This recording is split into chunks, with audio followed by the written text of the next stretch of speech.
Hmm. Okay. We are starting in a moment, yeah?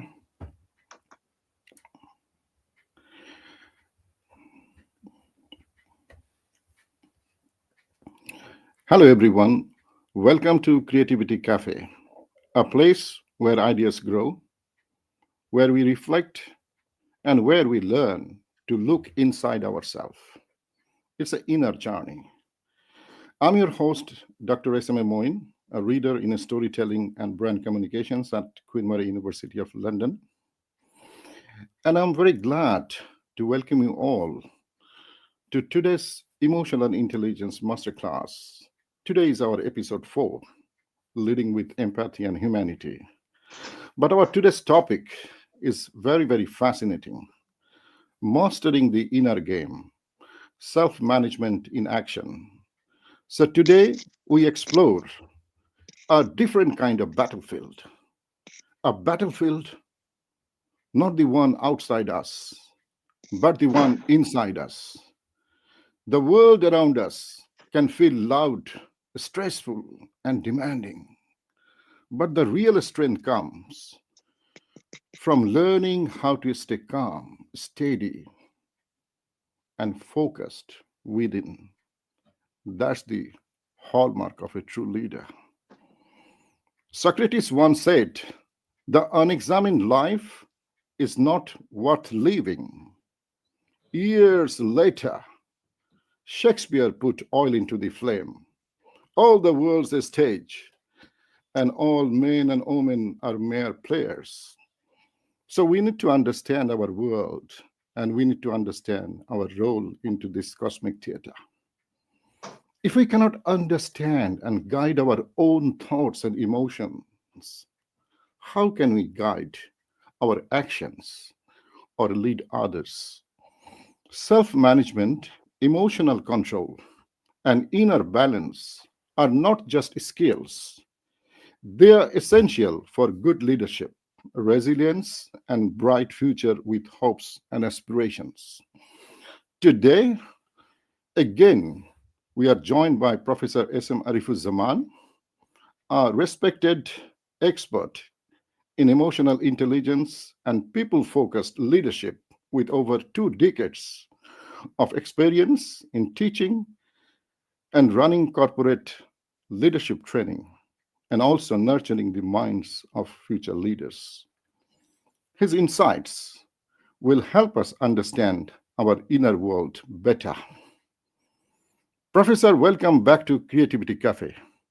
Thanks a lot, Dr. Moin. It's always a pleasure coming back to your live program, and it's really fascinating. And I got a huge, good, positive response, feedback from the market.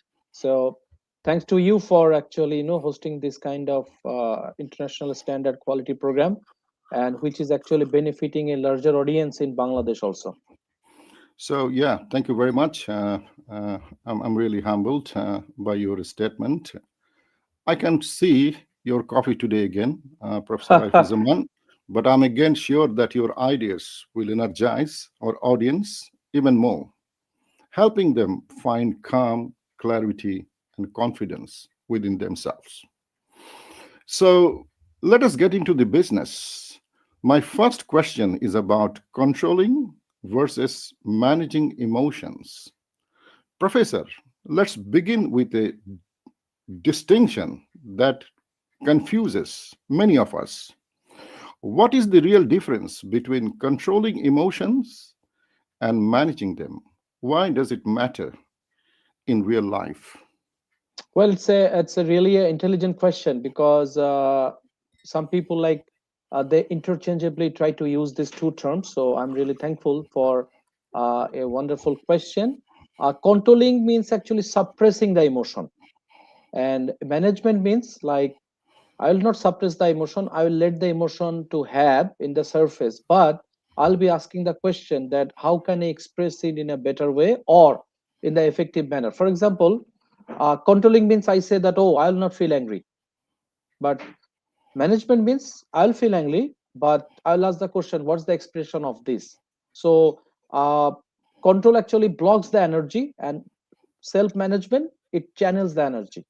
And first one, the self control or control, it actually leads to burnout. And the self management, it builds the maturity. So in different ways we have always come across this kind of works where everybody say that, okay, you cannot feel angry, you cannot feel bad, you cannot feel frustrated. But we are saying that, like, those who are following emotional intelligence, we are saying that no, no, no, no, you can always have the emotion. You can feel anger, you can feel frustrated, you can feel sad. But most important thing is that how intelligently you can express that. So that is all about self management. Okay, so it's about not denying the feeling, but understanding actually how to express and actually Yeah. understanding the situation. And it's not controlling or suppressing, but use it for our advantage so that we can grow actually through this kind of event that happened to us. Okay, that's fantastic. Actually, you told it very well. My next question will be, we can see sometimes that even the most emotionally intelligent leaders sometimes lose their temper or composure. Why does this happen? Is emotionally intelligent leaders not supposed to prevent it? Yeah, actually that makes the emotional intelligence so valuable skill, actually, because of this. Because emotional intelligence is not immunity, it's an awareness plus skill. So uh, sometime when stress peaks, because due to lack of sleep or personal pain or for so many tasks, the brain actually switches to the survival mode. So even the highly emotional intelligent people, if they don't take care of themselves very well, so there can be some situations where their emotional load exceeds the emotional capacity. So it's not actually weakness, it's biology. So the difference is, emotional intelligent people, they bounce back faster, they apologize faster, they repair faster. But emotionally unintelligent people, they deny their mistake, they don't regret. But actually in the coming days, actually they actually suffer a lot. And that's why I know that it is well connected with the vulnerability concept of the work of Brent Brown, where she is saying that in today's world, the one of the most important traits a leader must have is actually the vulnerability. So it is highly connected with the this concept that self highly emotional intelligent people, sometimes they can do mistake, because not every day, every moment will be same. But the most important part is that they always bounce back faster. Okay, fantastic. So you use the metaphor that it's not immune. So it's like if somebody is emotionally intelligent leader or a person, it doesn't guarantee that they will not outburst or things in some scenarios. But it's an skill that we can master and then we can practice. That is the key word here that I understand.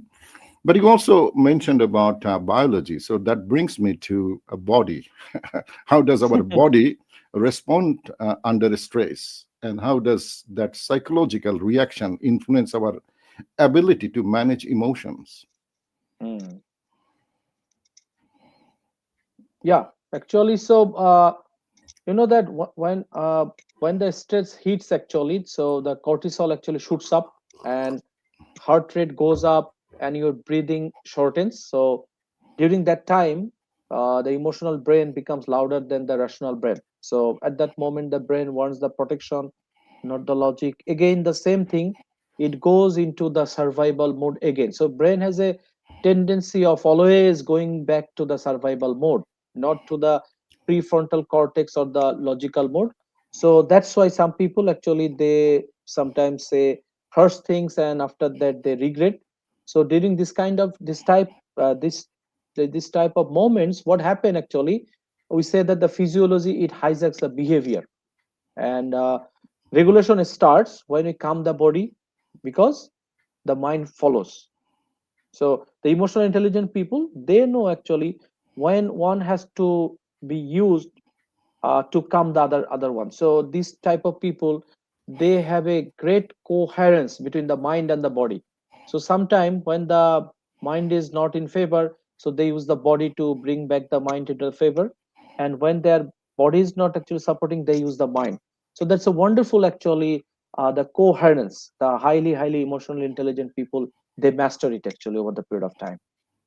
Oh, fantastic. Yeah. Okay. So I can actually understand actually now, because I am also a researcher in the at the intersection of neuroscience and storytelling. So we know that sometimes people create a story that releases cortisol, and you mentioned about the cortisol. It means that at that time the customers will either fight or flight. That means run away. And Hmm. most of the time, the insurance company, they do that. They say that Yeah, that's think true. think about a scenario that you have gone from this world. What will happen to your loved ones? So either you have to just take it, or you have to take action.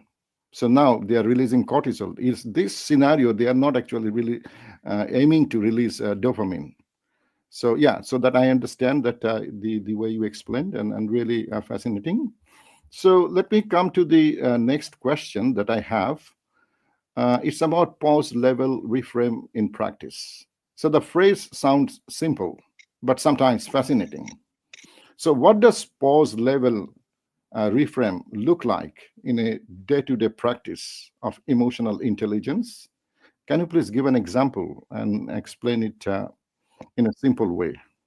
It's a wonderful question, I must say, because this is a very simple practice, but in the during the challenging times, it is really difficult to practice it, and that's why the pause concept is there. Because highly emotional intelligent people, they can easily actually use the space between the incident and the reaction. So they can very nicely use the space.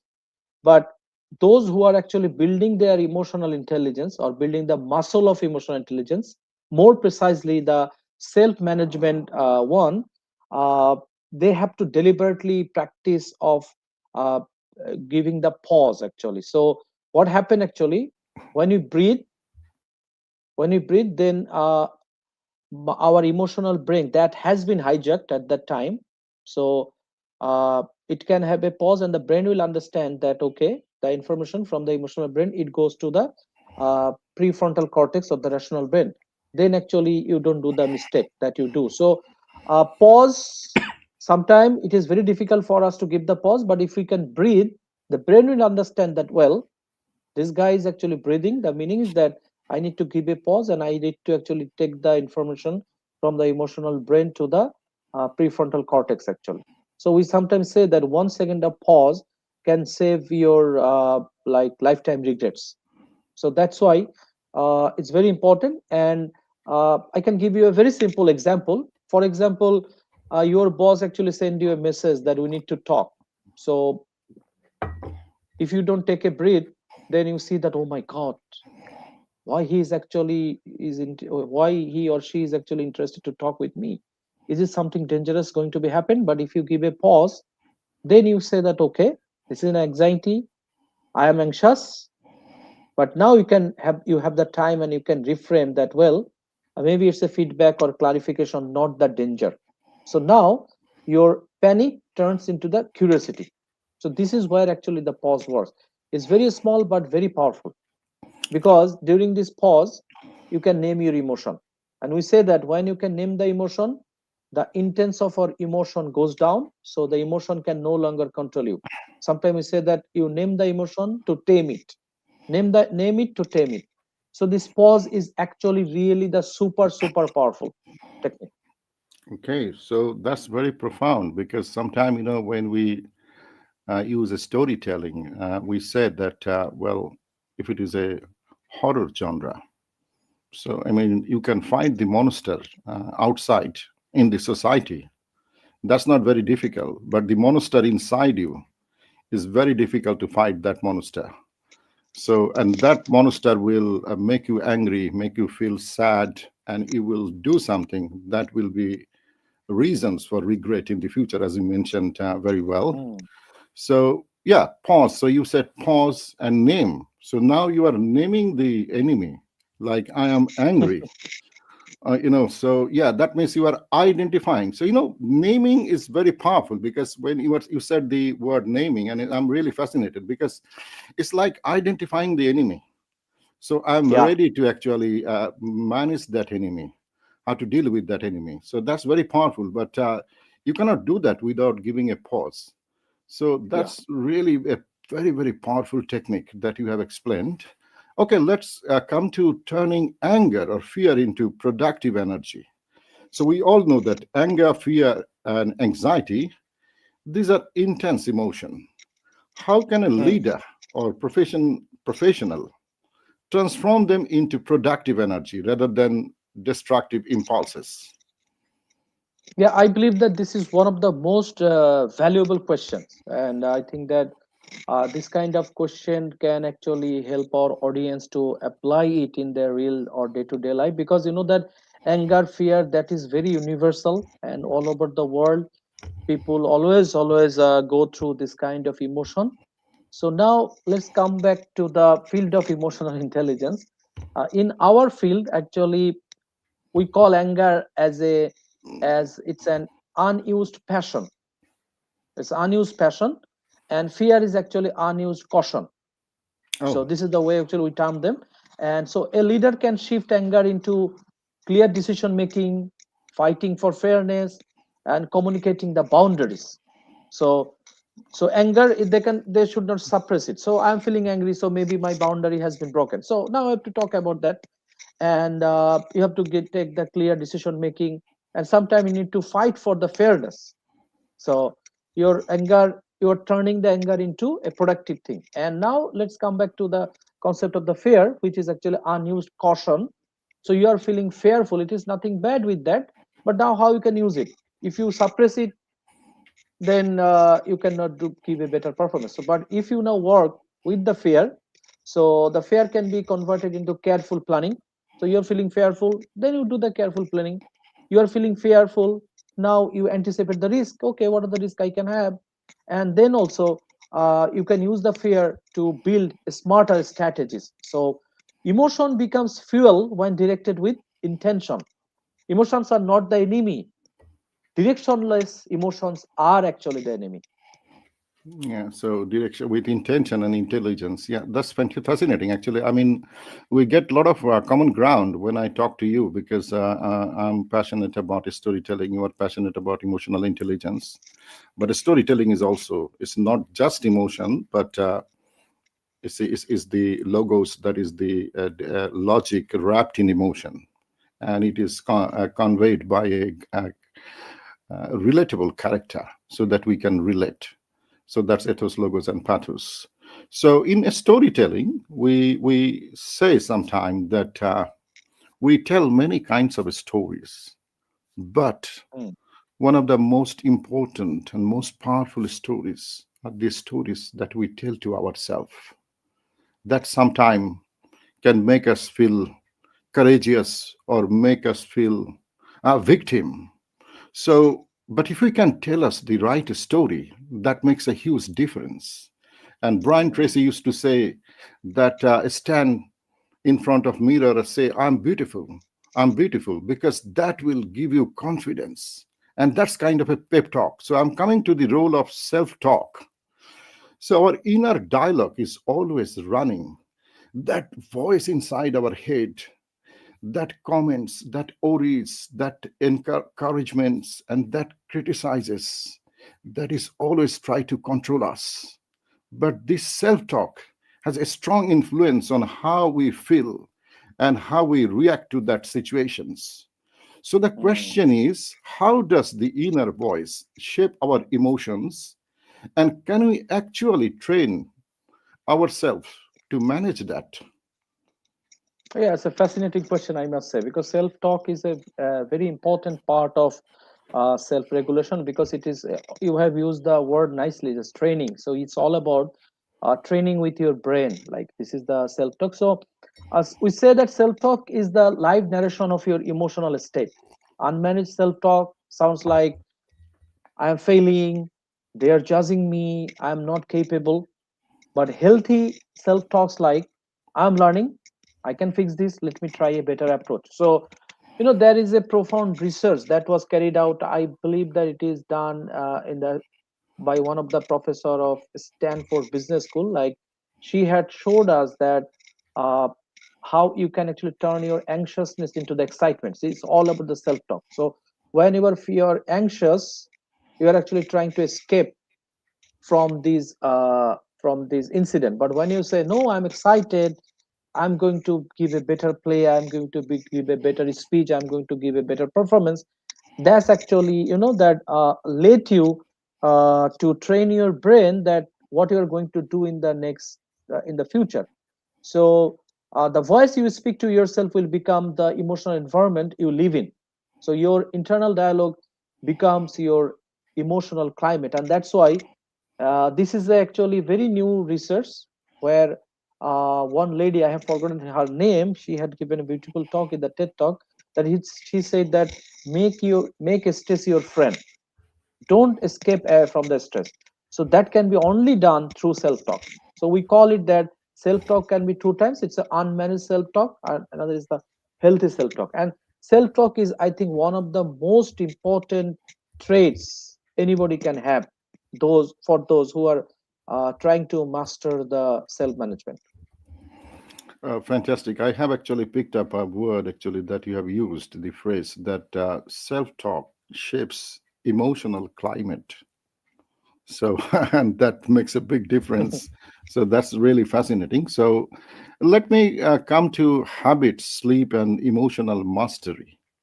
We all know that it's fascinating to see that how sleeps and daily routines affect our emotion. Can we explain the connection between our habits, rest, and the self-management? Yeah, actually, from the research, it has been found that like when sleep drops, empathy drops. When sleep drops, impulse rises. So Oh, it works in for the positive way, like empathy drops and the impulses rises. So habits like hydration, movement, even short breaks change the emotional capacity. A well rested brain negotiates very calmly, and a tired brain reacts. So emotional stability is not only about mindset; it's lifestyle. So that is why during the training time we sometimes term some break as healthy break. So that's very important. So like giving pause and giving your body and mind some rest time is actually really very important. And nowadays the another research has been come out that where it is says that those who take regular power nap, so multiple power nap during the day, they are more productive and they react less. So it has a very strong connection. okay, yeah, okay, yeah, that makes sense. One of my colleagues once actually was saying me that yes, I mean, when I'm trying to achieve something, I feel that I'm always going back. And I just made a little fun, and I said that if you want to shoot a arrow far away, you have to take it back. So sometime going back is not bad. So in other words, sometime taking a rest, taking a power nap, that can energize us. And we have to look after our body because our soul is a gift to our body, and we need to nourish our body so that we can nourish our souls as well. And that's kind of things coming from the domain of spirituality as well. So I will come to the modeling of composer in crisis. That Mm. we all know that leaders are kind of visible, or leaders emerge during the time of crisis. In other words, leaders are always observed as well during crisis. So how can leader consciously model a composer so that their teams follow suit? Yeah, yeah, I believe that that is a very important aspect of leadership in today's world, because it's so not everything is changing very quickly, and it's had become very dynamic now. The market has become so dynamic, and because of the advancement of the AI, uh, we got results, performance result very soon, very quickly. So during this kind of time, uh, uh, the leadership, modeling the behavior during the crisis is very important. So we say that people don't follow leaders because they have answers. Oh, They follow yeah. leaders who remain steady while finding answers. So that's very important. So three signals show the composure. One is calm voice, second one is the clear plan, and the next one is the measured response. So when a leader remains composed, others borrow their emotional state. A leader's emotional tone becomes organizational climate. So uh, that is why we say that the emotion is contagious. So it's very important for the leader to remain calm during the time of the crisis, because it is they are actually creating the emotional the organizational climate of the for the team. Yeah, so that's why this is very important. Yeah, so what you are saying, like about the leaders are kind of stable. Stability matters because if I mean when we look at running ships at sea, stability becomes one of the major factors. So yeah, so calm voice. So that means you really answered this in a simple way, but profound wisdom is there that people are not going to leaders because they have all the answers. They are turning back to leaders because leaders will create an environment where they will feel safe. They will have a kind of psychological safety. And during that time, they will be able to find the answer. And that is not just finding the answer, but is a process of growing themselves as well. And that is what is the purpose of leader. So leader being calm and steady, that has a profound impact on the team members. That's fascinating, Professor Arifuzzaman. I think I'm going to ask my last question. So, finally, that emotional intelligence doesn't mean that bottling up feelings. That's what I understood from your conversation. When should emotions be expressed, and when is contentment be the wiser choice? Yeah, thanks. So that's, I think, another beautiful question, I must say, and very powerful and valuable question. Because sometimes the emotional intelligence is considered as being nice, which is actually not true. It's like about being effective. So at least there are three situations where expressing the emotion is actually really necessity. So when silence would cause harm. So for example, injustice and unethical practices are going on. During that time, you cannot actually, stop expressing your emotion. You must express the emotion. Another one is when vulnerability creates the connection. So example, acknowledging the fatigue to your team.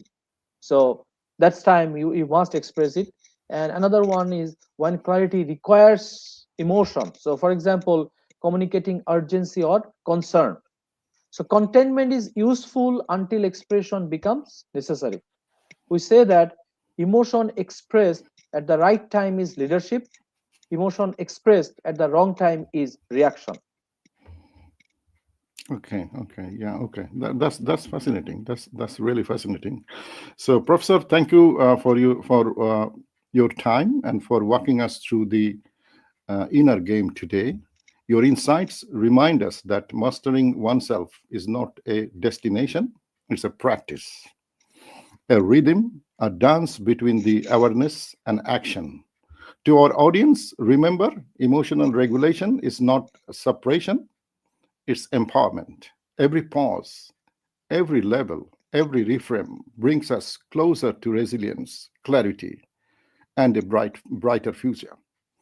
Join us in the next episode on Emotional Intelligence Masterclass, where we will continue exploring the skills that shape human centered leadership. And Professor Arifuzzaman will be with us. Until then, embrace your inner world, honor your emotions, and lead with empathy and courage. I'm Dr. S M Moin, and this is Creativity Cafe signing off. Bye bye.